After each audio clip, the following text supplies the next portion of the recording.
Hello, ladies and gentlemen. As always, I'm your host, AirsoftAL. Welcome to another AirsoftAL Media Reviews. Today we are taking a look at literally review 3 of 5 of the Yojo's Thinky reviews. Now, this one is actually going to be really interesting because originally I was going to do a Star Wars review.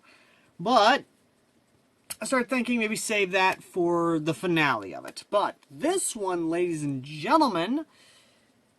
Or no, wait, this is technically 4 or 5, I believe. You know what, I'll look back and actually do a little bit of correction on that, just to kind of, see where things go. But, the number of reviews after the one you saw that started this will be the correct number of reviews that should basically be yen. But, ladies and gentlemen, when looking around on, of course, fanfiction and the search results, I found that Google actually has a suggestion for a Ruby and Yojo's Thinky fanfiction. However, there are very slim, if not fucking 3 of the goddamn things. 3 of them. One, which is a comedy in itself. Another one, which is basically where she's a teacher. And the other one, which is the one we're reviewing today, is actually rather interesting and shows a cool concept that I'm surprised the author has decided to abandon and try and redo. Ladies and gentlemen, this is what happens when Tanya inhabits the same body as Ruby. This is essentially a man with 2 souls storyline, except this thing goes absolutely batshit insane, and I love it. Here's the thing, ladies and gentlemen, I love batshit insane stories, if it actually is very entertaining and makes sense. This one actually did have a lot of cool points about it, but the author is abandoning it because they believe that they don't know where to take it. Well, that's where a YouTuber steps in to help you out there, Sonny Jim. Because, let me tell you now, the idea behind it is that Tanya isn't having the same body as Ruby. We basically have 2 sides of the same coin. One is a realist and understands how the world actually works, and the other one is a optimistic, positive, naive little girl, and sees Tanya as a sister, and Tanya does come to care for Ruby in the story itself. Summer is actually still alive, and being X, being the son of a bitch that he is, which we find out in this continuity, is actually the god of light.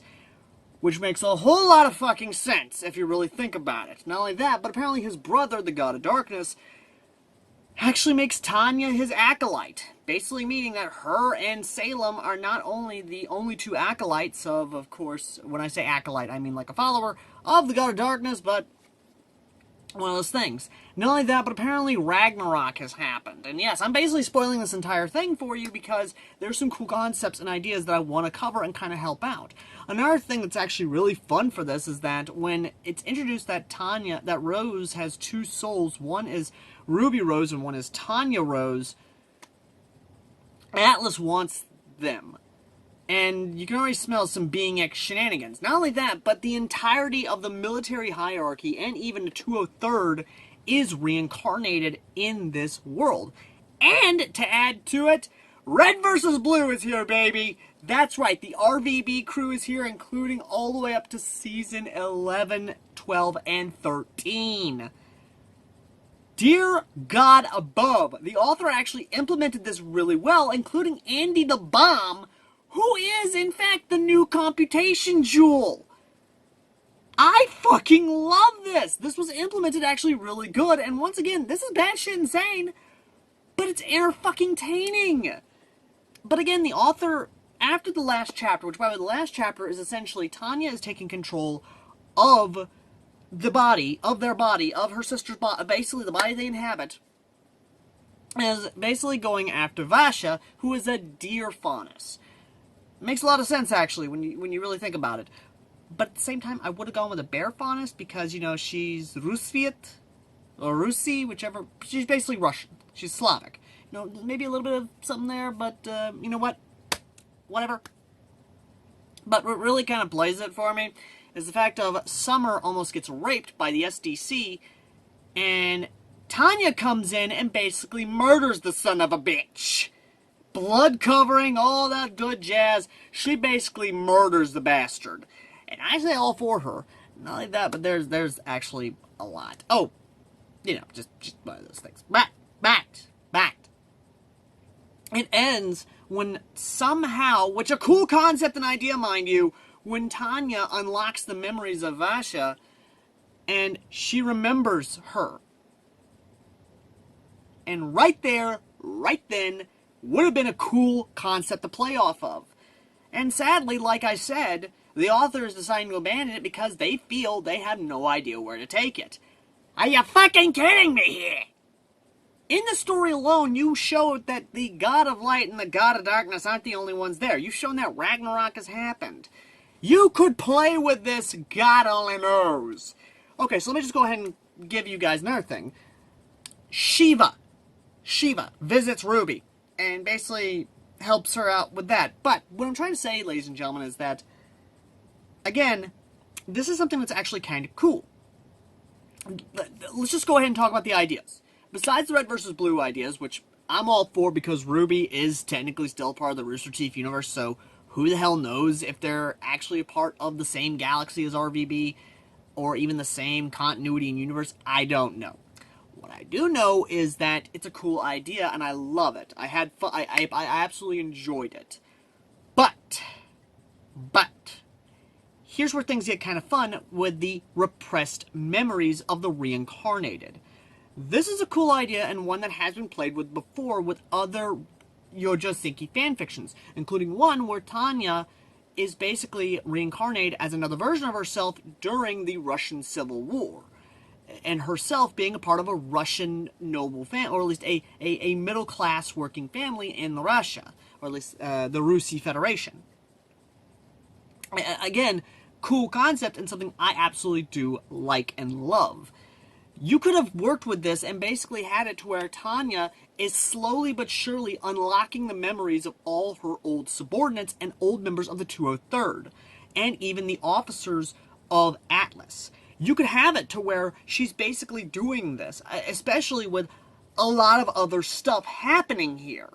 Hell, the SDC, you could have to where a war starts, an actual civil war starts in Atlas between the SDC and the Atlas military, with Tanya being the cause of it, or at least exposing some shit about the SDC, and her actually leading the charge against them. You can have that concept be played out, where we see Tanya being a war hero for the Faunus, because again, it's clear she doesn't have an issue with them, and actually could understand that they have their own ups and downs and even perks and something along that line. She even has a conversation with Winter in the story talking about how the SDC, that Winter and the other Schnees still have technically control in the company. They could gain control in the company by actually going with the shareholders and basically having it to where Jacques Schnee is usurped. Or again, she could damn well basically assassinate the bastard. Again, there are so many ways this story could play out and it could work, but the main focus that I believe should be concentrated on is the concept that there is more than just being X, or at least in this case, more than one god, or gods even, more than one pantheon. There's also the concept of the reincarnations having repressed memories and having them unlocked, and them using that said skills and otherwise, to help out with their future career, actually help out with tactics, anything of that nature. Again, one of those cool concepts that I really wish the author would explore. Again, this is something I really, really, really like, and something that is actually really cool. Again, I wish the author could have explored this a little more. I really do. But I completely understand why the author wants to redo this. But I'm saying this now, the ideas you presented are cool concepts that should be explored a little more and could work for a Yojo Senki X Ruby story. I mean, hell, we have a Yojo Senki story where they're actually brought into Felmart, where they're actually brought into the Gate Planet, where the entire continent of the Fatherland is actually transported there. Hell, there's even one where the entire empire is actually transported to Ruby. Isekai'd, essentially. There are so many things that actually could work with that scenario alone. But again, I totally understand why you want to do what you want to do. You feel personally you have to redo it to improve upon it. I completely understand that. I really do. But again, just a personal thing of saying, you do you. But till then, ladies and gentlemen, as always, I've been AirsoftAL. And if you've read this story and you believe there are some elements of it that actually do work out fairly well, let me know in the comment section down below. And as always, ladies and gentlemen, if you want to help out with the channel and even sponsor reviews, consider donating to the PayPal down below. Or if you want to help out me directly, I have an Amazon account. Contact me via the Discord down below to figure out how to support me that way. And as always, ladies and gentlemen, I've been AirsoftAL, and I will see you lovely, lovely, lovely people in the next video. And next time, we take a look at another Yojo Senki story, which actually, like I said, presents a really cool idea. And again, I wish it was not abandoned. Or at least, the story itself continued, or at least something along the same lines continued. Till next time. Looking for that perfect game for your gaming console? Video Game Corner is the largest independently owned video gaming store in North Mississippi, located at 1519 Highway 72 in Corinth. We are an authorized limited-run retail store and have a massive collection of retro games and game systems, and also plush toys and collectibles. We also pay top dollar for your used video games. Check them out Monday through Saturday from 10 a.m. to 8 p.m. Visit Video Game Corner in Corinth.